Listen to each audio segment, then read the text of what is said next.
Hey guys. Tonight we're not rushing anywhere. We're not galloping through battlefields or tiptoeing through candlelit castles. Instead, we're sliding a little further back in time. Way back. Like, 13,000 years ago back. So go ahead, dim your lights, curl up somewhere cozy, maybe wrap yourself in a blanket that feels at least 40% like a mammoth hide, and let's wander into a quieter chapter of history. One that technically isn't even history, because there weren't any written records. Just a lot of stone tools, some scattered bones, and enough mystery to keep archaeologists arguing into eternity. We're talking about the Clovis people. The so-called first settlers of North America. Or at least, the ones who left behind the most dramatic evidence. And already, the disclaimers begin. Because, spoiler alert, the whole first Americans thing is controversial. You'd think we could all just agree on a nice, neat origin story, like, people walked across a frozen land bridge, settled down, and boom, Clovis culture appears. But no. Instead, what we have is a centuries-long academic food fight about who was here first, why they came, and whether or not archaeologists can stop throwing shade at each other in their footnotes. But before we get into the scholarly bickering, let's actually meet these people, or at least, imagine them. Picture a small group of humans in animal hides. They've got stone-tipped spears in hand, a campfire crackling somewhere behind them, and just enough frostbite to remind you that the Ice Age wasn't exactly a tropical vacation. This was their world, North America, around 11,000 BCE. Glaciers still covered massive parts of the continent. Giant animals, megafauna, roamed freely. We're talking mammoths, mastodons, saber-toothed cats, giant sloths the size of minivans, and armadillos that could double as tanks. It wasn't a land built for comfort. It was more of a survive today, maybe worry about tomorrow kind of environment. And yet, the Clovis people thrived here. At least for a while. Now, the reason we even know about them is because of their tools. Specifically, the Clovis point. Imagine a beautifully shaped spearhead, carved from stone with a level of skill that makes you wonder if they had an art degree tucked under their hides.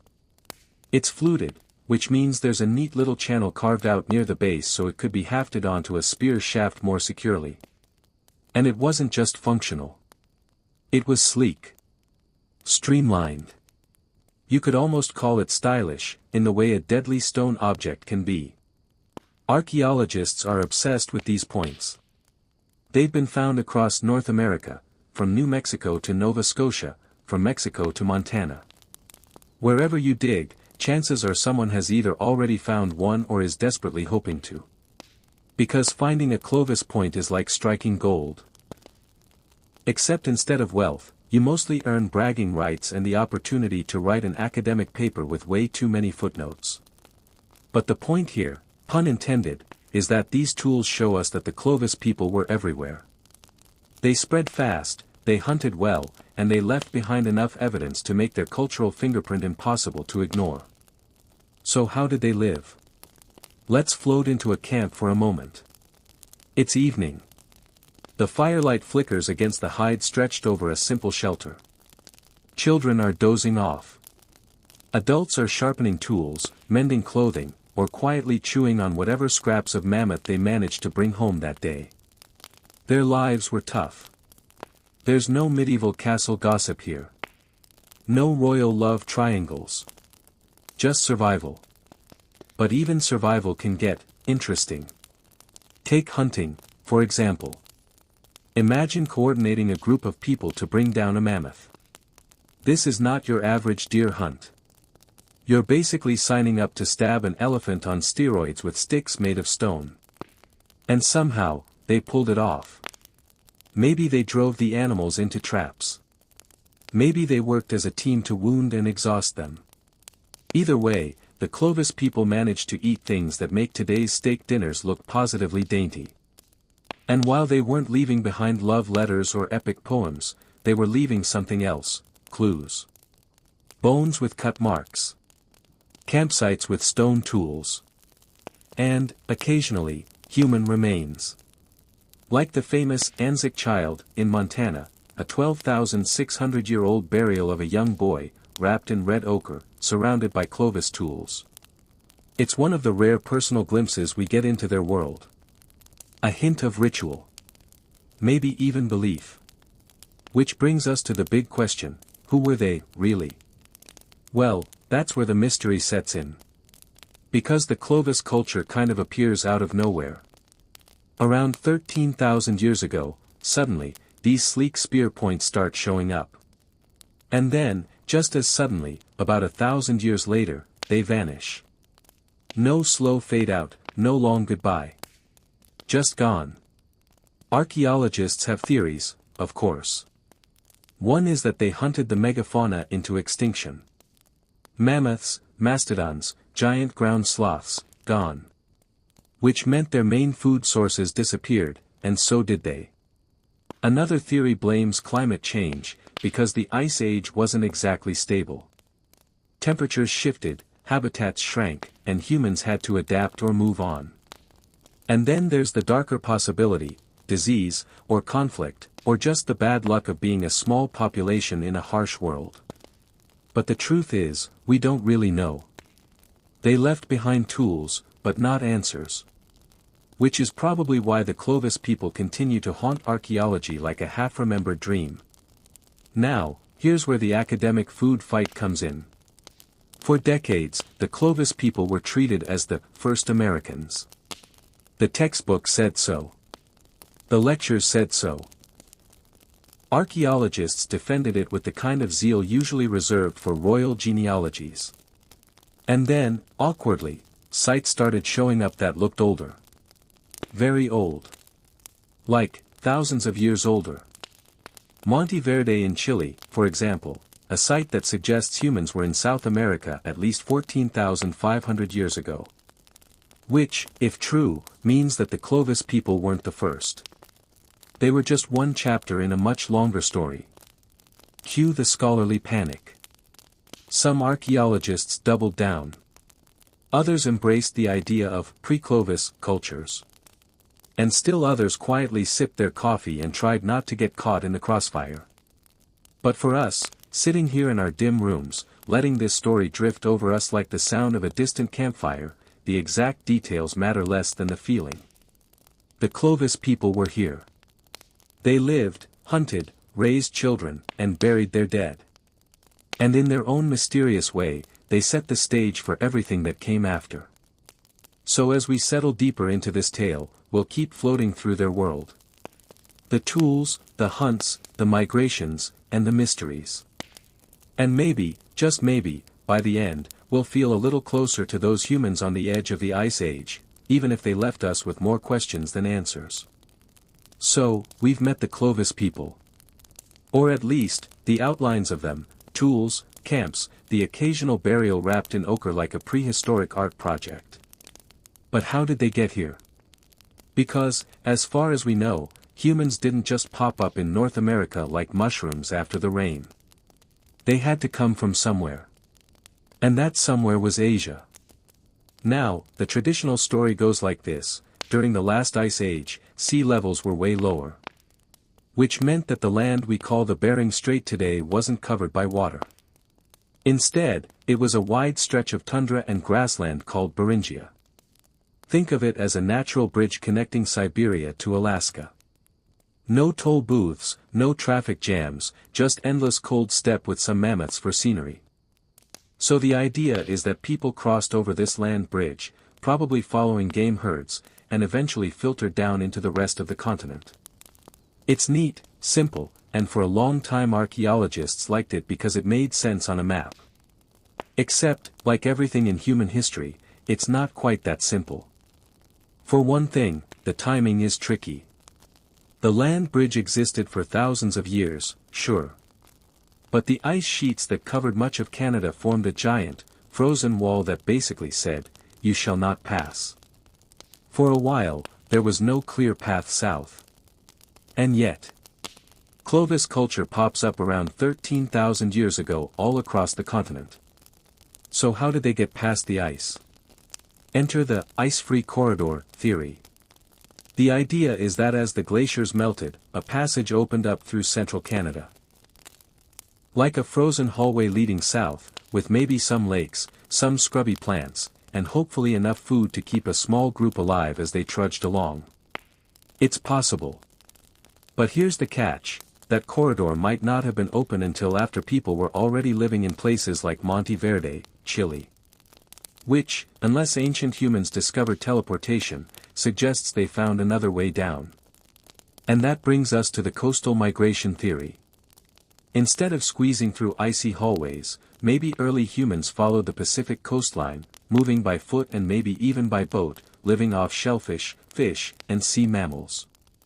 Imagine small groups hugging the shore, camping on beaches, watching waves crash, and quietly spreading south long before anyone thought to invent a Clovis point.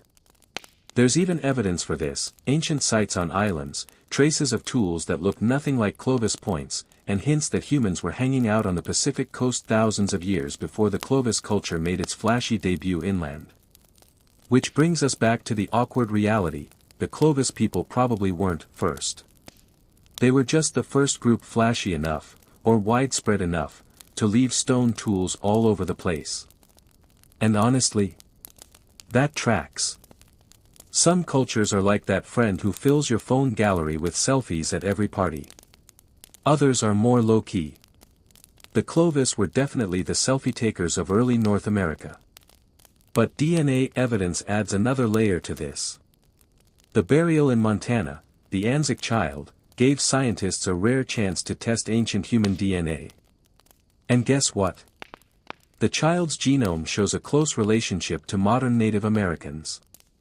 Which means the Clovis people weren't some mysterious lost branch of humanity. They were part of the direct ancestral story of the indigenous peoples of the Americas. So if you're listening to this while drifting towards sleep, here's the picture: groups of humans leaving Asia, crossing Beringia, spreading across 2 continents in a few thousand years. Some hugging coasts, some pushing inland, some developing the distinctive Clovis toolkit.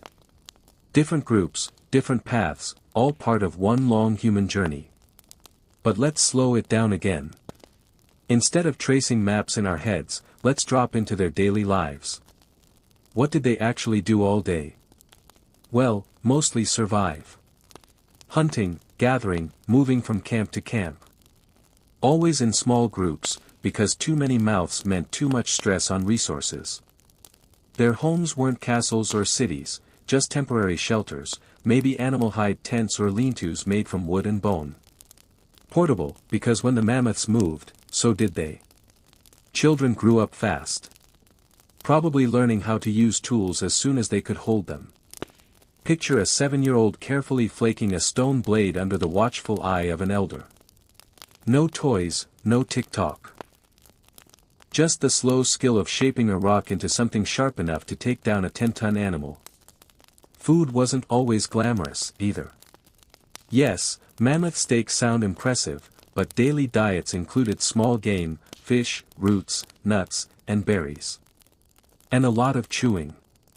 Imagine eating wild plants all the time with no dental plan. Not exactly great for the molars. Social life? Hard to say. They left us no gossip scrolls. But humans are humans.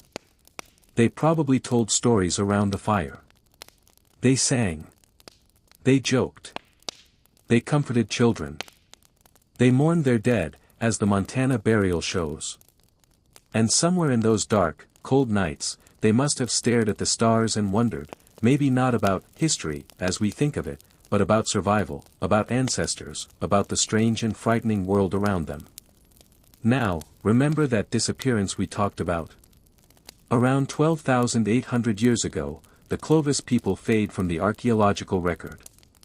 No more spear points, no more flashy toolkits. Just, gone. Why? Well, let's float through the theories. One, as I mentioned, is the overkill hypothesis. The Clovis people were such effective hunters that they basically caused their own extinction by wiping out the big animals. Mammoths, mastodons, giant sloths, once those were gone, so was the main food source. 2. Climate change. The Ice Age was ending. Temperatures spiked, ecosystems shifted, and maybe the Clovis toolkit just wasn't adaptable enough for the new environment. 3. Absorption. Maybe they didn't vanish at all. Maybe they simply blended into other cultures. Their descendants may have adopted new tools, new strategies, and left behind different archaeological signatures. And 4, for the conspiracy theorists, maybe a comet or meteor triggered a Younger Dryas cooling period, wrecking ecosystems and scattering human groups. Some scientists support it. Others roll their eyes. Whatever the case, the Clovis people remind us that even successful cultures can disappear quickly. One day you're hunting mammoths with the sharpest spear points in town, the next you're a footnote in someone else's ancestry. But in a way, they never truly vanished. Their DNA lives on in modern Native Americans. Their tools lie waiting in the soil for eager archaeologists to dig up. And their story, fragmentary, mysterious, but compelling, keeps us whispering about them late at night. So as you let this story drift through your head, think of them not as some alien people, but as humans, tired, hungry, hopeful, fearful, just like us. The Clovis mystery is less about how they vanished and more about how they lived, and how, for a brief 1,000 years, they left a mark across 2 continents. So far, we've been zooming out, migrations, ice corridors, mammoths falling like dominoes. Big picture stuff. But let's shrink it down now. Let's just hover over a Clovis camp for a night and see what life actually looked like, moment to moment. Imagine a windswept plain in late spring, somewhere in what's now Texas. The camp isn't huge. Maybe 20, 30 people at most. They've set up temporary shelters, hides stretched over wooden poles, maybe some bones lashed together for support. A fire in the center, smoke curling up and out, carrying the smell of roasted meat and damp earth. Clovis homes weren't permanent. They had no castles or villages, no tidy streets. These were portable pit stops, little survival bubbles set up near water, near game, near whatever resources they needed that week. When the food moved, they moved. So what did they wear? Honestly, probably whatever they could scrape together. Animal hides, stitched together with sinew. Fur-lined cloaks in the cold months. Soft leather moccasins to protect their feet. No Instagram-worthy fashion, but practical, warm, and, given the animals they hunted, often mammoth-sized in proportion. A mammoth skin coat might sound dramatic, but if you're sleeping in sub-zero weather, you'd take it. Jewelry. Sometimes. Archaeologists have found beads carved from bone, shells strung together as ornaments. Humans have always liked decoration, even in the harshest times. A necklace of shells, a charm tied to the wrist, maybe a feather tucked into a braid. Little reminders that survival doesn't erase the human love of beauty. Now, let's think about health. Not the best. Teeth wore down fast from chewing gritty, fibrous plants. Bones show signs of injuries, broken arms that healed crooked, arrow wounds that left scars. Without antibiotics, a simple cut could turn deadly. And yet, people lived. They patched each other up with whatever knowledge they had, herbs, cauterization, maybe even just prayer whispered into the night. Food was the big concern. Mammoths and mastodons were the dream meal, one hunt could feed a camp for weeks. But you couldn't always bag a 10-ton animal, and sometimes the mammoths just didn't wander by. So daily life was a mix of opportunism, rabbits, fish, berries, nuts, roots. Women and children probably gathered plants while men hunted, though roles weren't as rigid as later societies made them. Everyone pitched in, because starvation didn't care about your gender. What about the children? Their world was one long apprenticeship. By the time they could walk, they were learning how to gather, how to carry wood, how to shape small tools. Play probably existed, chasing each other, tossing bones like dice, imitating adults. But play blurred into practice. A boy mimicking spear throws wasn't just playing, he was training for survival. And yes, there were arguments. Because humans never stop bickering, no matter the century.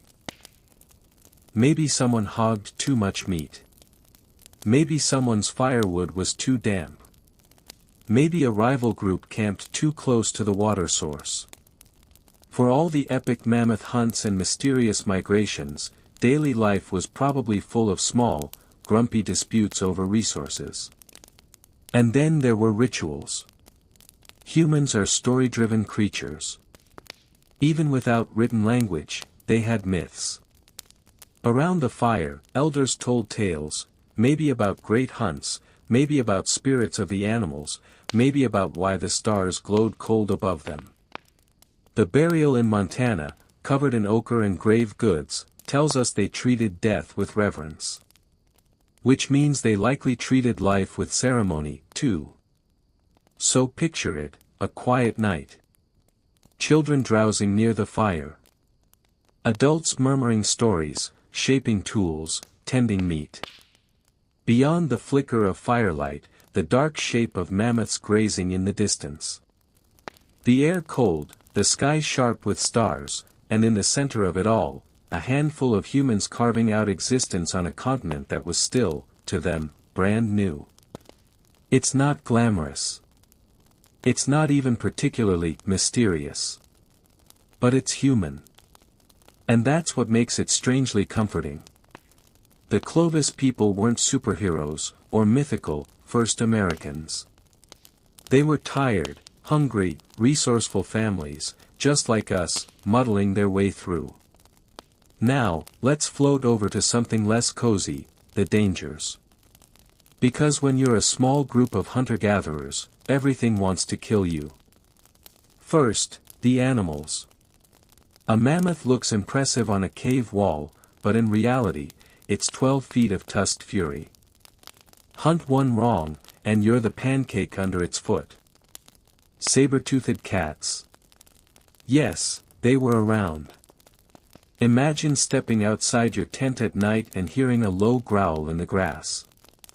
Giant short-faced bears. Twice the size of modern grizzlies. Basically, the Ice Age wasn't a petting zoo. Second, the weather. Ice Age climates weren't consistent. Storms, sudden freezes, droughts, all could wipe out resources. Imagine planning your whole survival around a herd that suddenly migrates 1,000 miles away. Goodbye dinner. Third, other people. Competition for land and game was real. While we don't have written records of Clovis Wars, it's hard to imagine groups bumping into each other without some tension. The stone points themselves hint at this. A weapon sharp enough to pierce mammoth hide is also sharp enough to pierce a rival's chest. But for all these dangers, the Clovis survived for a millennium. Long enough to leave tools scattered from coast to coast, long enough to bury their children with care, long enough to remind us, in shards of stone and splashes of ochre, that they were here, and they mattered. So, as you drift off now, picture not just the mammoth hunts and the migrations, but the small things. The child laughing as they chase a rabbit. The elder leaning close to tell a story no one will ever write down. The woman stringing beads by firelight. Because those moments, fragile, fleeting, are what made the Clovis human. So, here's the big question about the Clovis: if they were everywhere, and if they were clever enough to spread across an entire continent, then, why did they vanish? Because they did. Around 12,900 years ago, their signature toolkits, those beautiful fluted spear points, disappear from the archaeological record. Campsites vanish. Burials stop. It's like the Clovis people just folded up their tents and collectively walked off stage. Of course, people didn't disappear overnight. Humans didn't blink out of existence like mammoths. Their descendants blended into later cultures. But that crisp, Clovis, fingerprint? Gone. And everyone since has been trying to figure out why. There are 4 big theories. And naturally, because this is archaeology, all of them are argued about like they're episodes of a really bad reality TV show. 1. The overkill hypothesis. Let's start with the juiciest one: humans killed everything. This theory says that once the Clovis arrived, they hunted megafauna, mammoths, mastodons, giant ground sloths, into extinction. Basically, Ice Age America was a buffet, and humans showed up with bottomless appetites. The evidence? Well, there's timing. Big animals started disappearing right around the same period that Clovis spread. It's suspicious. Also, we found Clovis points embedded in mammoth bones. That's not subtle. It's like catching someone red-handed with their fork stuck in the last piece of cake. The argument goes, mammoths had never dealt with humans before. They didn't evolve, don't get stabbed by spears, instincts. So, humans came in, hunted too many too fast, and boom, collapse. But, here's the pushback. There are very few confirmed Clovis kill sites. We've got some mammoth skeletons with tools nearby, sure, but not enough to prove they wiped out herds across 2 continents. And would a couple thousand people really manage to kill millions of animals in just a few centuries? It's a little like blaming one small town for causing a global beef shortage. 2. Climate chaos. The second theory is less bloody, more icy: climate change did it. Around 12,900 years ago, Earth plunged into a sudden cold snap called the Younger Dryas. Picture the Ice Age easing up, glaciers retreating, the world thawing, and then nature slamming the reverse button. Temperatures dropped fast. Forests shriveled. Grasslands died. Animals lost food sources. If you were a mammoth who needed wide fields of grass, this was bad news. If you were a Clovis hunter who needed mammoths, also bad news. The climate theory fits neatly. Animals die off from starvation and shrinking habitats. Hunters lose their favorite prey. They scatter, adapt, or fade into other cultural groups. The Clovis toolkit vanishes not because people went extinct, but because their whole survival strategy collapsed along with the environment. The problem? Humans are adaptable. They've survived everything from Sahara droughts to Arctic winters. Why would a single cold snap erase a culture so completely? Seems too tidy. 3. The cosmic impact theory. Now for the dramatic one: a comet hit Earth. Yes, this is real. A group of researchers argue that a giant comet or asteroid exploded over North America around 12,900 years ago. The blast triggered wildfires across the continent, darkened the skies, and sent the planet back into deep freeze, that Younger Dryas cold snap we just talked about. Supposedly, there's evidence: microscopic spherules in the soil, layers of carbon from ancient fires, patterns that look suspiciously impact-like. If true, this would explain everything: dead megafauna, vanished Clovis, climate chaos, the works. Sounds neat, right? Too neat. Most archaeologists hate this theory. Why? Because the evidence is messy, inconsistent, and honestly, sometimes suspiciously convenient. Comets make great Netflix plots, but in science, they're kind of the last resort. Plus, there's no giant crater. And it feels a bit like saying, we can't figure it out, so, aliens. 4. The shrug theory. And then, of course, there's the least glamorous explanation: a mix of everything. Clovis life was already precarious. Small groups, harsh climates, constant danger. Add hunting pressure, sprinkle in climate stress, maybe throw in a localized impact or volcanic event, and suddenly, the whole system wobbles. Cultures don't always end in one dramatic explosion. Sometimes they just dissolve.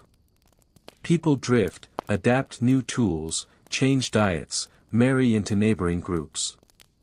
Before long, nobody's making the old spear points anymore, and what you're left with is silence in the dirt. So, which is it? Honestly, probably some messy cocktail of all the above. The Clovis didn't leave us diaries. No one carved, "Climate sucks, mammoths gone, BRB," into a rock. All we can do is piece together fragments, a tool here, a skeleton there, and try not to project too much Netflix drama onto it. But here's what matters: they were real. They walked, hunted, laughed, and mourned on this land long before history books start their first chapter. And even though their tools disappeared, their DNA didn't. Traces of Clovis ancestry live on in later Native American populations. They're not gone. They're part of the long human thread. So when you hear, "the Clovis vanished," don't imagine a ghost story. Imagine a family packing up their camp, walking south, and slowly becoming someone else. Because in the end, all cultures do. Let's drift one step further. In Part 5, we'll sink into how archaeologists actually find Clovis sites, the dirt, the digs, the accidental bulldozers, and why some of the most important discoveries happen because of pure luck. If you've ever pictured archaeology as a glamorous Indiana Jones adventure, you might want to tone that down. Real Clovis discoveries? They usually start with someone trying to build a road, or a farmer noticing, "Hey, this rock looks kind of weird." Less whips and temples, more mud and bulldozers. The funny part is, Clovis wasn't even called Clovis until the 1930s. That's when a site in Clovis, New Mexico gave its name to the whole culture. But let's not get ahead of ourselves. The story actually begins a bit earlier, in a place called Folsom, New Mexico. The Folsom Jumpstart. Back in 1908, a cowboy named George McJunkin, yes, that's a real name, stumbled across some massive bones sticking out of a gully after a flood. They looked too big to be cattle, and George had the sense to realize this might matter. Fast forward a decade, archaeologists finally investigate. They find the skeleton of an extinct bison species, Bison antiquus, with a fluted stone point lodged right between its ribs. That single artifact proved humans had been in North America way earlier than people thought. Before that, mainstream scholars clung to the idea that humans had only recently migrated here. Nope. The Folsom site pushed the timeline back thousands of years. But Folsom wasn't quite Clovis. Those points were smaller, more delicate. The real headline act was still waiting in the wings. The Clovis-type site. In the early 1930s, construction workers near Clovis, New Mexico, uncovered mammoth bones. At first, no one paid much attention. Old bones weren't exactly rare in the Southwest. But when archaeologists looked closer, they noticed something different. Those bones were paired with fluted spear points, large and deadly sharp. Suddenly, the Clovis culture was born, named after that little town. The fluted points were distinctive enough to recognize instantly. Once archaeologists knew what to look for, they started finding Clovis tools scattered all across the continent. From New Mexico to Nova Scotia, Clovis had been everywhere. It was like someone switched on a blacklight at a crime scene, and suddenly fingerprints lit up in every direction. Blackwater Draw, the treasure pit. If Clovis had a capital city, not that they did, but just imagine, it would be Blackwater Draw, the archaeological site near Clovis itself. Excavations there unearthed not just mammoth bones and spear points, but entire layers of Ice Age life. Think of it as a time capsule. At the bottom, mammoths. Above that, later bison hunters. Above that, more recent Native American artifacts.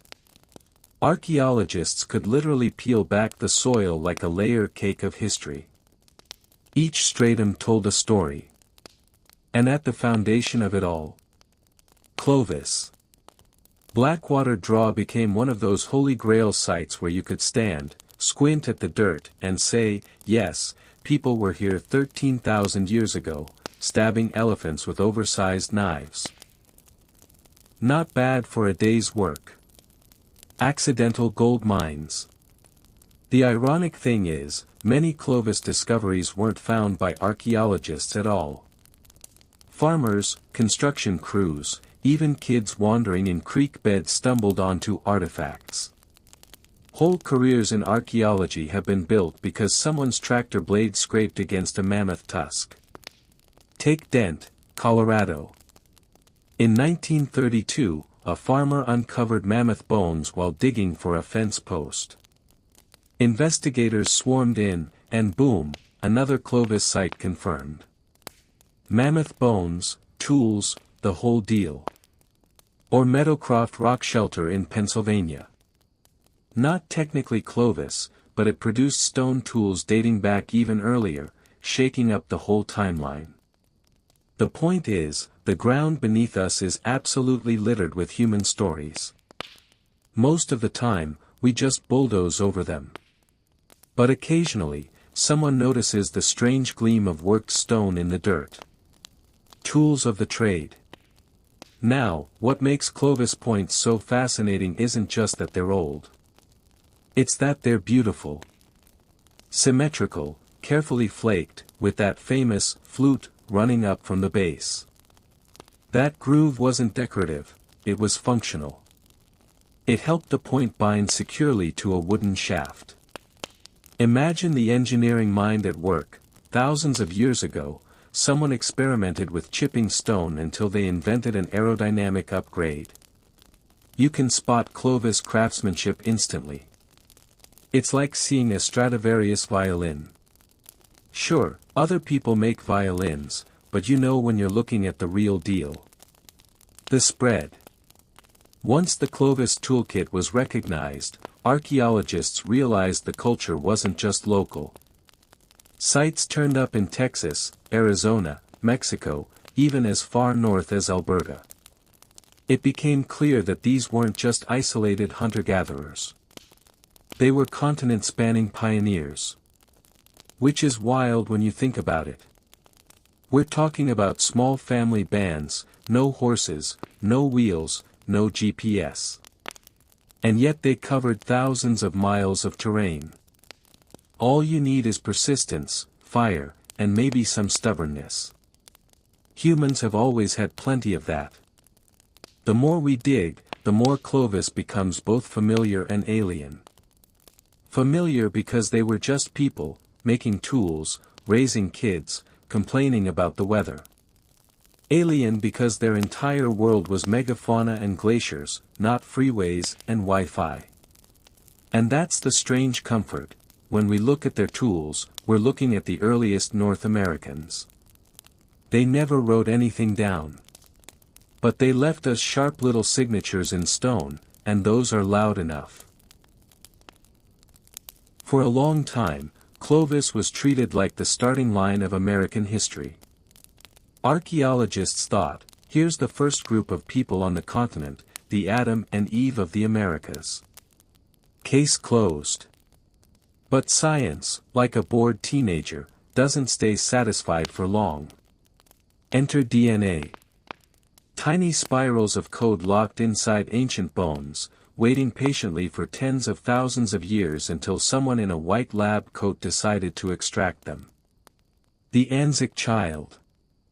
In 1968, near Wilsall, Montana, construction workers stumbled across the burial of a child. Alongside the remains lay more than 100 stone tools, all marked by that unmistakable Clovis craftsmanship. The site became known as the Anzac site, and the child, about 2 years old when they died, became the first human burial directly associated with Clovis culture. For decades, the bones sat in collections. Then, in the 2010s, scientists sequenced the DNA. What they found was quietly monumental. The Anzac child's genome showed a clear link to modern Native Americans. Not Europeans, not Asians in the abstract, but directly to the ancestors of the indigenous peoples still living across the Americas today. That single test closed the door on certain fringe theories. No, Clovis weren't ancient Egyptians. No, they weren't lost Atlanteans. They were the ancestors of the Native Americans whose communities still exist, despite centuries of colonial violence trying to erase them. Academic food fights. Of course, not everyone was thrilled. Archaeology, like any field, has egos. Some researchers had staked careers on alternative theories, like the idea that Clovis descended from people who crossed the Atlantic from Europe, the so-called Solutrean hypothesis. DNA didn't support it. Genetic evidence pointed firmly to Asia, via Beringia, as the source population. Few conference debates, long academic papers, and a few muttered insults in faculty lounges. Science might be calm in the lab, but at the conference dinner table, not so much. Mitochondrial echoes. Beyond Anzac, other genetic studies confirmed the pattern. The majority of Native American mitochondrial DNA haplogroups trace back to Siberian populations, carried over during the Ice Age migrations. But here's the twist, the Clovis child's DNA also showed connections that branched deep, suggesting his people weren't some side branch that disappeared. They were part of the main tree. Clovis wasn't a lost people. They were simply one early expression of cultures that kept evolving, adapting, and surviving long after the mammoths were gone. What happened after Clovis? So why did Clovis artifacts stop appearing after about 12,900 years ago? Some archaeologists once suggested Clovis vanished. But DNA tells a calmer story. Clovis didn't vanish, their descendants just moved on. New toolkits, new lifestyles, new strategies. The Folsom culture, for instance, emerged with smaller points better suited for hunting bison instead of mammoths. Cultures evolve, people don't evaporate. It's a bit like looking at old family photos. Just because you don't wear your grandpa's trousers doesn't mean you aren't related. Native perspectives. The Anzac DNA also raised an ethical point.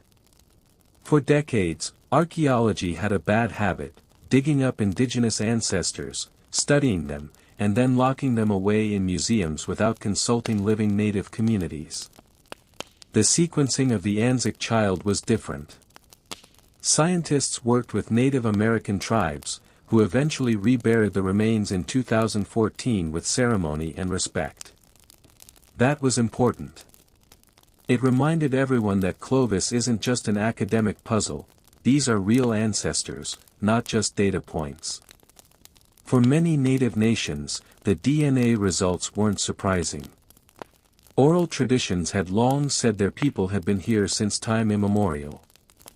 Science, after centuries of skepticism, finally nodded along, yes, the stories line up. The broader web. DNA also suggested something else. Clovis wasn't a single tribe that spread everywhere.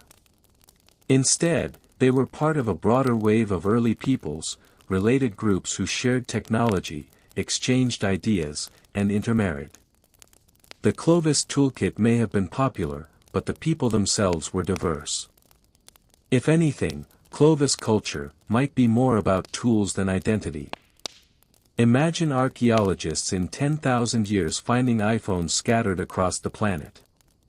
They might assume the iPhone people were a single global culture. But really, it's just a technology lots of unrelated groups happen to use. And that's the soft, humbling truth: Clovis wasn't the start or the end. They were a chapter in the much longer book of indigenous America. Their DNA lives on, not in dusty museums, but in millions of native people today. When you picture Ice Age America, it's tempting to imagine a prehistoric zoo. Mammoths, mastodons, saber-toothed cats, giant sloths the size of small cars, all lumbering or skulking across the plains. For Clovis people, this wasn't a documentary. It was Tuesday. But here's the quiet tragedy. Within a few centuries of Clovis hunters spreading across the continent, most of those animals were gone. Extinct. As in, never coming back. The overkill hypothesis. The traditional explanation: humans did it.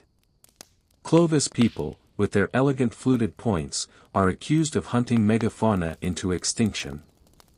This idea is called the overkill hypothesis. Basically, imagine ancient overfishing, but with mammoths. It's simple math: big animals reproduce slowly. If enough of them get speared, the population crashes. Add in hungry hunters spreading fast, and you've got yourself a quiet apocalypse for Ice Age giants. Of course, not everyone agrees. Some archaeologists argue Clovis couldn't have possibly killed that many animals. They weren't running organized mammoth hunting corporations. They were just small bands trying to survive. So maybe humans played a role, but maybe something else was going on too. Climate whiplash. Around 12,900 years ago, right at the tail end of the last ice age, the climate pulled one of its classic stunts: the Younger Dryas. This was a sudden return to glacial conditions after things had started warming. Think of it as the planet saying, "Just kidding, winter isn't over yet." Ecosystems that were already stressed from shifting ice sheets and melting glaciers now had to deal with another rapid freeze. Plants changed, habitats shrank, water systems shifted. Big animals that needed wide ranges and steady food sources suddenly found themselves in trouble. So maybe it wasn't all Clovis. Maybe the environment was already unstable, and Clovis just nudged a few species over the edge. The comet idea. And then, there's the flashy theory. Quite literally flashy. Some researchers propose that around the same time, Earth was smacked by fragments of a comet. The impact supposedly triggered wildfires across North America, melted parts of the ice sheets, and plunged the climate into chaos. This is called the Clovis comet hypothesis. It has an undeniable cinematic vibe. Unfortunately, the evidence is shaky. Some claim to find impact debris, tiny glass-like spherules, layers of charcoal, odd chemical signatures. Others checked and said, nope, not consistent, not global, maybe not even real. The comet theory has become one of those academic debates where both sides sigh loudly in journals at each other. Was there a comet? Was it climate? Was it people with pointy sticks? Or was it, as is usually the case, a messy mix of everything? The mammoth problem. Whatever the cause, the fact remains: mammoths vanished. For Clovis people, this wasn't just sad, it was existential. Their best hunting target disappeared. Imagine waking up one day to find your primary food, clothing, tool, and shelter source gone. That's what it meant when the mammoths faded out. And it wasn't just mammoths. Horses, camels, giant beavers, glyptodons, all gone. North America went from being a land of giants to one where the biggest wild grazer left was the bison. Still impressive, but not mammoth level. Adapt or fade. So what happens when your way of life collapses? You adapt. That's exactly what Clovis descendants did. toolkits shifted. Spear points got smaller and thinner, optimized for bison hunts instead of mammoth kills. This is the birth of cultures like Folsom. The Clovis toolkit had been flashy, dramatic, big. The Folsom toolkit was subtler, lighter, sleeker. Technology moves with necessity, and necessity was now shaped like a herd of bison instead of a woolly mammoth. And so, in the quiet pages of prehistory, Clovis didn't vanish with the mammoths. They simply evolved. Their DNA kept flowing, their descendants kept walking, and the world kept shrinking around them as the Ice Age finally faded. A silent landscape. Picture it, the same North American plains, but emptied of their giants. The bones of mammoths whitening in the grass. A smaller, quieter ecosystem taking shape. For Clovis people, the silence must have been strange. And yet, it's in that silence that the foundations of later Native American cultures were laid. New tools, new food strategies, new stories to explain why the giants had gone. Because people don't stop just because the world changes. They grumble, they adapt, they keep moving. The Clovis story is proof of that. For thousands of years, the Clovis people existed only in memory, not even memory, really. Just the faintest trace in the land. A chipped stone here, a buried bone there. To the native communities, their ancestors had always been present, carried in stories and traditions. But to Western science, Clovis had to be discovered. Which is another way of saying, they had to be rediscovered. Blackwater Draw. The story begins in New Mexico, in a dusty stretch near the town of Clovis. The place is called Blackwater Draw, and in the 1930s it became the site where archaeologists first pulled unmistakable Clovis points from the ground. These weren't just tools. They were tools lying side by side with mammoth bones. For the first time, researchers could say, humans lived here during the Ice Age. Humans hunted these enormous animals. The association between point and bone was undeniable. And so the name, Clovis culture, was born, attached to that little town in New Mexico where the ground gave up its secrets. The shape of a point. Clovis points are famous for their beauty. Long, symmetrical, carefully fluted down the middle. They're not just sharp rocks, they're engineering. Each one took skill, patience, and a steady hand. In the 1930s, people were stunned. The craftsmanship was ancient, yet elegant. And most importantly, it pushed back the known timeline of human presence in the Americas by thousands of years. Before Clovis, many scholars believed humans had only been here for a short while. After Clovis, the horizon stretched further back than expected. Clovis first. As decades rolled on, the Clovis discovery hardened into a dogma, Clovis first. According to this model, the first humans in the Americas were Clovis people, arriving around 13,000 years ago and spreading quickly across the continents. It was a neat theory. Clean. Linear. Archaeologists love neatness. But neatness rarely lasts. Cracks in the story. By the late 20th century, strange finds started to bother the Clovis first crowd. Sites in Chile, like Monte Verde, seemed to show human presence thousands of years before Clovis. Other sites in North America hinted at earlier settlements too, stone flakes, hearths, even footprints. For a while, the academic response was denial. Surely these finds were mistakes. Bad dating. Contaminated samples. Wishful thinking. After all, how dare anything challenge the clean Clovis first narrative? But evidence has a way of piling up. And soon, even the most skeptical scholars had to admit, people were here before Clovis. The model cracked, then collapsed. The new paradigm. Today, archaeologists recognize Clovis not as the first, but as one of many early cultures. Clovis is important, yes. Their points are gorgeous, their spread remarkable. But they're part of a larger mosaic of human settlement. Instead of Clovis first, the model is now, Clovis and others. People likely arrived in waves, perhaps as early as 20,000 years ago, maybe even earlier.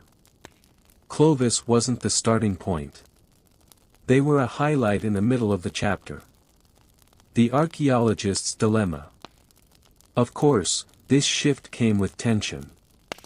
Some scholars had built entire careers around defending Clovis first. Imagine staking your reputation on an idea, only to have it slowly dismantled by new digs in muddy fields. Academic debates grew heated. Journal articles piled up. Conferences got awkward. But science, in the end, isn't about who yells loudest. It's about the quiet weight of evidence. And the evidence leaned away from Clovis as the singular first arrivals. The public imagination. Meanwhile, outside academia, Clovis captured the public's imagination. The sleek points, the mammoth hunts, the Ice Age vibe, it all made for good storytelling. Clovis appeared in textbooks, in documentaries, even in popular myths about lost civilizations. It's ironic. For indigenous communities, the continuity of their ancestors was obvious. For Western audiences, it took a set of stone tools in New Mexico to even start believing. The beauty of stone. And maybe that's the enduring charm of Clovis rediscovery. The points themselves. Each one is a frozen moment of craft. Someone, thousands of years ago, sat down with a piece of stone and chipped it into perfection. That tool then carried through time, through soil, through centuries of silence, until an archaeologist brushed it off and held it up to the light again. And in that moment, across all the years, Clovis lived again. And that, friends, is where we'll leave the Clovis people tonight. They arrived in a world of ice and mammoths, and for a brief moment in the long sweep of time, they left their mark. Then they faded, as people always do, leaving only tools, bones, and questions behind. For decades, we tried to fit them into neat timelines. First here, last there, always marching in single file. But Clovis was never neat. They were just another thread in the messy, beautiful, tangled weave of human history. The points they left behind. Those sharp, elegant blades, are still waiting in museum drawers and excavation boxes. Perfectly fluted. Perfectly useless now. Except, of course, to remind us that even 13,000 years ago, people were clever, complicated, and not so different from us. They worried about survival. They crafted with care. They passed things down. And then they were gone. So if you're still awake, congratulations. You've outlasted the mammoths, the archaeologists, and probably a few academic conferences. And if you're asleep, well, that's fine too. Clovis has been asleep for a long, long time. Thanks for drifting through history with me tonight. We'll be back with another strange, sad, slightly ridiculous story of the past next time. Until then, good night.